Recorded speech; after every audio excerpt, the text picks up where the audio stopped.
Santo que havia na vida de José. Ele era diferente. Assim é o cristão. Ele é trigo no meio do joio. O cristão, ele resplandece. A Bíblia diz que é para resplandecer a sua luz. É para nós sermos o melhor lá na empresa. É para nós sermos o melhor lá nos estudos. É para nós não sermos cauda. É para nós sermos o cabeça. Deus nos escolheu para nós liderarmos. E por isso está o tema aqui da faculdade. Você foi chamado para liderar. Se você quer liderar, inscreva-se na faculdade ou no curso básico que nós temos aqui. Deus nos escolheu por cabeça. Por quê? Porque Ele quer ter pessoas dele grandes. Ele quer ter as pessoas dele no poder. E José, Deus estava projetando. Chegando lá, Potifar pegou José e botou dentro da sua casa como administrador, de maneira que a Bíblia diz que tudo que havia na casa de Potifar começou a prosperar devido à presença de José. O que não faz a presença de um homem cheio do Espírito Santo, cheio de sabedoria, cheio de visão de Deus. A casa de Potifar antes de José podia ter maldição, podia ser uma casa de desgraça. José habitou na casa ali de Potifar. Aquela casa começou a ter alegria, felicidade, paz, prosperidade. É isso que vai acontecer na tua casa a partir de hoje. Vai mudar, a tua história vai mudar nesta noite. Quantos José tem aqui? Tudo que José colocava as mãos prosperava, de maneira que a Bíblia diz que Potifar não precisava se preocupar com nada, a não ser com o cardápio, com aquilo que ele iria comer, porque tudo José resolvia. Quantos são empresários aqui nesta noite? José era o sonho de todo empresário. Todo empresário queria ter José. Todo empresário queria tê-lo. Sabe aquela empresa falida? José entrava lá, a empresa começava a crescer. Começava a crescer. Ele era uma bênção. E é isso para nós sermos também nos dias de hoje. A Bíblia diz que nós temos a mente de Cristo. José era especial. E lá na casa de Potifar, ele mostrou que era especial. E por mesmo assim estar na presença de Deus, a Bíblia diz que ele foi tentado e foi caluniado pela sua esposa. É possível mesmo nós estarmos na direção de Deus, fazermos a vontade de Deus e as pessoas falarem mal de nós? É possível. Então vocês não vão atrás. Quando muitos começarem a falar do pastor tal, do pastor tal, vão viver a história, aquilo que aconteceu, para depois saírem falarem mal. Conheço a pessoa para depois falar. Não vão atrás daquilo que os outros dizem. Então é possível nós sermos caluniados por estarmos na perfeita vontade de Deus. José, ele foi caluniado. Deus queria dar uma bênção muito grande para José. Deus queria abençá-lo de uma forma sobrenatural. E eu descobri, queridos irmãos, que sempre antes de Deus dar uma bênção, primeiro Ele nos prova se nós somos merecedores dela. Deus é uma espécie de um professor. Primeiro Ele aplica uma prova. Se nós passarmos na prova, nós se tornamos... E o que a Bíblia diz? Procura te apresentar-te a Deus. Quantos aprovados temos aqui? Quantos aprovados? Deus não quer reprovados, Deus quer aprovados. Quantos aqui já sofreram a prova e foram aprovados? Se você ainda não sofreu, espere. Você vai sofrer. E é bom você estar revestido do poder de Deus, para que quando ela chegar, você estar aprovado diante dele. Quer uma prova disso? Abraão leva o menino. Chegando lá, resumindo a história, chegando lá no monte, o anjo brada do céu: Abraão, larga o cutelo. Agora eu sei que tu temes a Deus. Tu foste aprovado, Abraão. Por causa que tu foste aprovado da minha prova, Abraão, eu multiplicarei a tua descendência. como as areias que estão na praia, como as estrelas que estão no céu, Abraão. Abraão já era rico, o pastor Léo sabe, já era muito rico. Deus disse: Abraão, tu já é rico, mas eu quero te enriquecer mais ainda, Abraão, porque tu fostes fiel, tu passaste na prova. Deus diz a Abraão: engrandecerei o teu nome, multiplicarei a tua semente, e de Abraão vem essa nação abençoada chamada judeus. Deus primeiro aplica a prova, e a prova de José era muito grande, queridos. Deus queria colocá-lo ele governador do Egito. Governador do Egito, naquela época, era o segundo cargo mais importante do mundo. Para um escravo, depois virar governador. Mas para isso, ele tinha que passar na prova.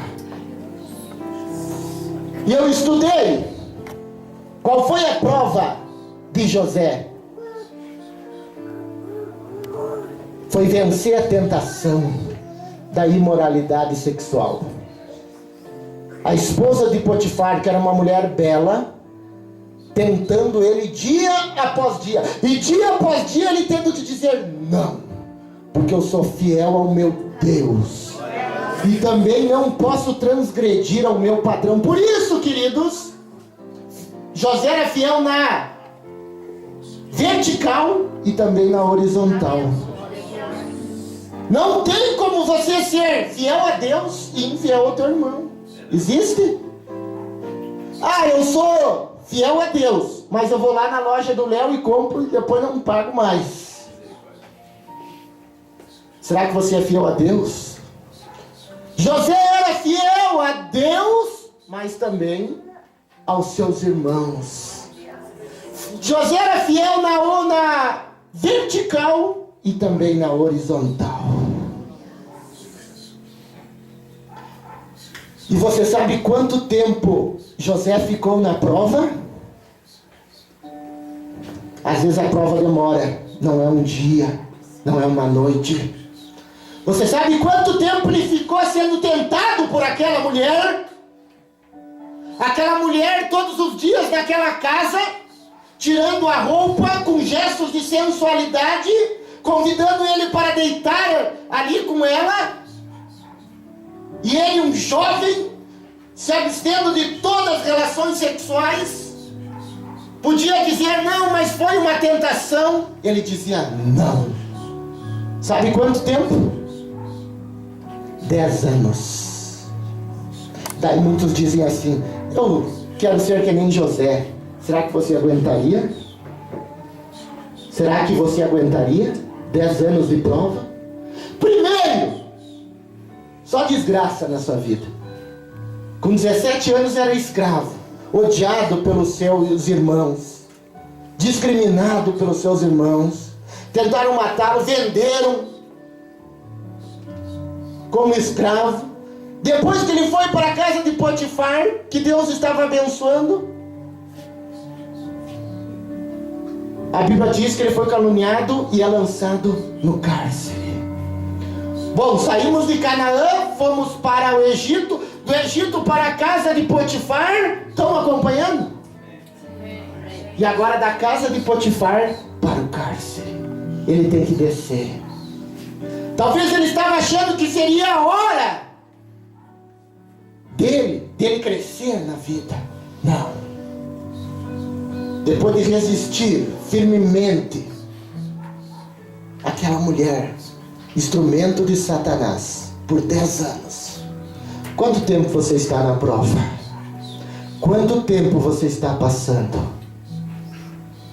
A Bíblia diz: o choro pode durar uma noite, mas a alegria ela vem ao amanhecer. A tristeza não pode durar para sempre. Eu não sei quantas noites vocês têm vivenciado, eu não sei quantas noites você tem passado, mas o Espírito Santo me manda dizer que vai clarear o sol da justiça nesta noite sobre a tua vida.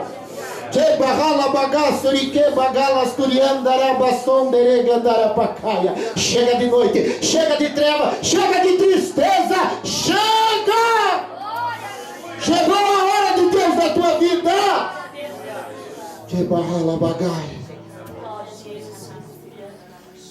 José lá no cárcere, mas José era tremendo.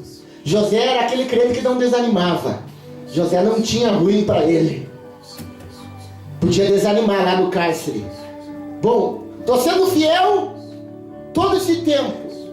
E olha o que eu ganho com isso. Prisão, cárcere. José podia dizer assim: eu vou largar de ser cristão. Eu vou largar do cristianismo. Que vida é essa que eu estou passando? Só desgraça. E há uma falsa teologia hoje aí, dizendo que o cristão não pode passar por dificuldade, nem por adversidade, nem por tristeza, viu? Isso é uma falsa teologia. O cristão pode passar por isso sim. Porque Deus, Ele permite que nós venhamos passar. Nós somos comparados vaso. E o vaso, para estar pronto, primeiro deve passar pela mão do oleiro. E nesse tempo que ele está passando pela mão do oleiro, ele pode até quebrar. Mas ele está na mão do oleiro. Deus está dizendo para você: não saia da mão do oleiro.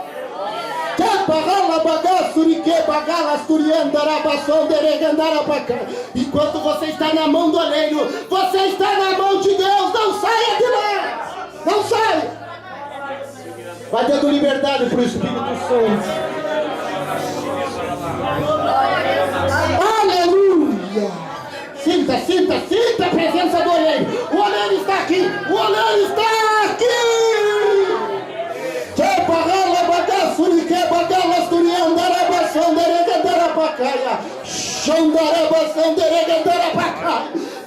Deixa o oleiro trabalhar.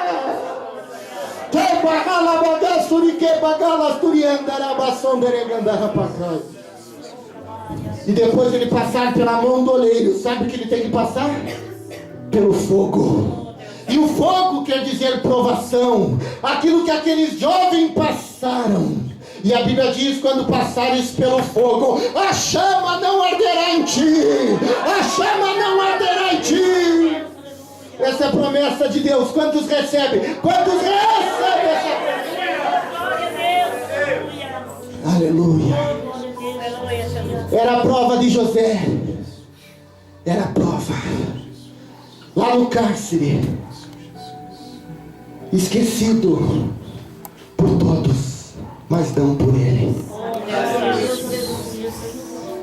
Deus estava no controle da vida de José, embora eu acredito que ele podia estar triste lá naquele cárcere, podia estar abatido, podia estar chorando, até reivindicando as promessas de Deus. Deus estava com ele. Há momentos que achamos que até Deus se esqueceu de nós, mas Ele não se esquece. É propósito de Deus. Deus tem um momento certo para nos apresentar. Deus tem a hora certa para agir nas nossas vidas. Deus tem a hora certa para nos exaltar. Não é a nossa hora, é a hora de Deus. Deus não se atrasa, Deus chega na hora certa. Que é um exemplo, Lázaro, 4 dias, Jesus chegou lá. E a Bíblia diz que Jesus amava Lázaro. E eu fiquei pensando, mas se ele amava, o porquê que ele já não correu quando ele estava enfermo e não permitisse que ele morresse? Porque Jesus queria chegar na hora certa. Jesus não queria curá-lo. Jesus queria ressuscitar. Deus não é Deus de milagres pequenos. Ele é Deus de milagres grandes. E na hora certa Ele vai chegar na tua vida. José estava esperando lá no cárcere. E lá no cárcere a Bíblia nos diz que até lá no cárcere Deus era com ele. Não tinha local que Deus não fosse com José. Não havia cidade que Deus não fosse com José. Aonde ele estava, ali estava a presença de Deus. E lá no cárcere